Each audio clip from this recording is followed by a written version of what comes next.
طيب دايما بيقولوا بنفطر صفيحة لبنة، ايه صفيحة لبنة دي؟ صفيحة لبنة. صفيحة لبنة. اه. يعني ايه؟ يعني صفيحة لبنة يعني ساندويش لبنة.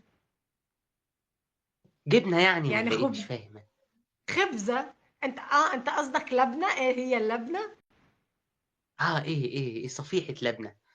هي اللبنة عبارة عن لبن. لبن، ازاي تعمل لبنة؟ تجيب سطل لبن اه. وتحطه اه. في كيس قماش. ماشي. اه. اه. تربطه كده وتعلقه على الحنفية. ماشي. اه. بعد اه. كام يوم، بعد كل اه. يوم تفتحه وتحركه كده، تلاقيه بدأ ينشف، ينزل منه اه. المية. بعد يومين تفتحه، تحط له ملح وتخلطه كده كده، وتشيله بتشيله من الكيس وتحطه في علبة كده وتحطها في البراد. كل يوم تشيل شوية وتاكلها مع حتة كعكة، مع حتة خبزاية، مع حتة فرنجي آه. كده. دي حاجة تحفة زي والله العظيم. الزبادي، زي الزبادي عندنا يعني. يعني اه. هي تشبه الزبادي بس هي لبنة، يعني حاجة زي الجبنة بس كلتي. تيجي شوية طرية، يعني هيك تدهنها آه. دهن، مش أسيل طب زي الجبنة. كلتي المش بدودو عندنا قبل كده؟ المش هو بدودو. ايه ده؟ لا. هقول لك. هقول لك. احنا بنجيب المش، تمام، بيبقى لونه اصفر. باي حاجه بنحطها في المش ده، اي حاجه. يعني مثلا ايه، شويه مثلا جبن فضلوا، جبنه بيضه مثلا نحطها، شويه مثلا جبنه رومي نحطه، شويه مش عارف فلفل حراق نحطه، اي حاجه، شويه مثلا لانشون نحطه، لحد ما يقعد سنين سنين في البلاط. يقعد مثلا اقل حاجه 6 7 سنين، اجيال مثلا. وتطلع بقى المش ده بيبقى فيه دود، هو دود، تمام. المش ابو دودو. وتجيب بقى ايه حته عيش كده وتاكل، اسمه مش بدودو. شويه شرشر لحمه مثلا. مالك مخضوضه ليه؟ بسم الله ما شاء الله عليكي، مالك ما تخافيش. ده اسمه مش بدودو. بيبقى تحفه كده. يا سلام بقى، يا سلام بقى لو تحط له شويه زيت وطماطمايه وتبشريها وتاكلي بقى، ده بقى مفيد جدا للصحه. مش ايه بدود؟ مالك؟ يعني هو مش بدود؟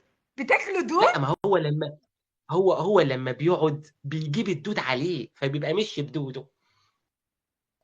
الله اه. يا دودو. وتاكلي بقى، انا بيبقى اذا لونه رحت اصفر. مصر انا اه. اذا رحت مصر مستحيل آه. اكل ده، مستحيل. لا ده لا ولا ممكن. لا ده اكله مهمه جدا احنا عندنا في مصر. الاهرامات وابو الهول والمش ده مهم جدا، ده حاجه ما هي.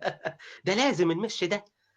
ثم ده يعمل ايه بقى؟ يخليكي تكسبي مناعه من امراض الدنيا كلها، لان اوريدي الامراض موجوده فيه اصلا. اوريدي الامراض موجوده فيه، فانت ما هيجي لك ايه تاني؟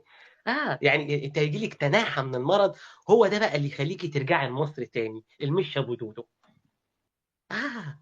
مهم جدا، ده سر جمال المرأة المصرية المش. وعلى فكرة بيطلع الشعر. ما شاء الله. عشان كده شعرك ما شاء الله بدق كتير في اهو. السقف. بيدق طبعا، امال إيه؟ لازم يدق، امال إيه؟ فده المش. احنا هنبعت لك شوية، بس هو المشكلة ان الفنان عادل امام لما اخده معاه في الطيارة انفجرت، فمنعوا بقى ان احنا نصدره. فده بقى ما ينفعش نصدره، ده لازم تيجي تاكليه هنا وانت واقفة كده، وانت واقفة. مش ابو دودو. واجمل حاجة فيه الدود، عارف لو ما فيهوش دود والله ما يتاكل، ما ينفعش يتاكل، لازم المش. دي بقى من ضمن العلامات اللي عندنا. جميل. طب اكلت الفسيخ؟ هو هو في سيخ؟ الفسيخ. لا والله. هقول لك انا يا غاليه بقى، الفسيخ نظامه ايه؟ الفسيخ بقى ايه؟ هو سمك عادي طالع من البحر. نفس المكان اللي حاطين فيه المش بنحط برضه ايه بلاص جنبه، ونحط السمك ده ونحط ملح، ونسيبه 3 4 5 6 سنين لحد ما يعفن ويدود ويبقى نطلعه بقى يوم شم النسيم مع بصلتين حلوين وناكله. الله بقى الله. عارفه عارفه الملوحه دي او الفسيخ ده، ها، ده بقى تيجي تاكليه كده يلدع في اللسان، يكهرب يكهرب، جميل، تحفه. اه مالك. واسمه فسيخ ليه بقى؟ لانه بيرجع للاسره 19 القدماء المصريين عندنا. القدماء المصريين اتسمى ليه هناك لان اول واحد عمله كان متحتب. متحتب ده زمان مرات متحتب، ها، كليوباترا جابت السمك ده وحطيته وجت بقى تسميه ايه؟ اول ما دقيته كده ولقيته حلو فقالت لمتحتب ده فشيخ، فعلشان كده طلع اسمه فسيخ. مالك في انت هترجعي امتى؟ بس الاكلات دي لازم انتوا كل 6 سنين تاكلوا مره؟ لا ما لا مش فاهمة انا غلط. ده معمول من سنين، من ايام جدي وجدتي ومن ايام الاسره 19، فكل سنه بيتجدد، فطبيعي كل سنه يبقى في منه. فاهمه الفكره؟ مش كل 6 سنين، لا ده موجود، ده موجود، دي اكبر تجاره عندنا في مصر. احنا عندنا تجارتين، تجاره الاعضاء والفسيخ، دول بيكسبوا. يعني انت البيت اللي ما عندهوش فسيخ يتفضح، والله يتفضح. الناس كلها لا مش ممكن الا الفسيخ ده، دي اكله شعبيه مهمه جدا. ده ازاي يعدي شم النسيم والبيت ما يبقاش عنده فسيخ؟ ده يتحجز على البيت، ده يبقى شكله وحش قوي. فالفسيخ ده فلما تيجي مصر ان شاء الله تاكلي حاجتين، تاكلي الفسيخ وتاكلي المش، امراض الدنيا كلها هتطلع منك. يعني ربنا يكرمك، وصوتك ده هيبقى احلى صوت، وممكن تكسبي في ذا فويس والله. انا ف... خايفه اذا رحت واكلت الفسيخ ما بعرفش ايه ده التاني، انا مش هرجع لبنان.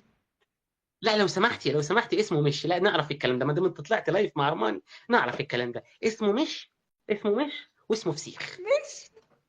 مش شوف مش فسيخ. وفسيخ. مش ده جبنه وفسيخ ده سمك. ماشي. امال لو منوره. كلتي البصاره، امال لو كلتي بصاره لو يا كلتي البصاره. ساره يا ساره، الاكلات دي موجوده عندكم بجد؟ في حد كمان عايز نكلمك عن الرنجه. الرنجه دي بقى حاجه، عندكم رنجه؟ طب نبعت لكم. ما عندكمش؟ ده انتوا كده من دول العالم البعيده خالص، الترتيب رايح خالص.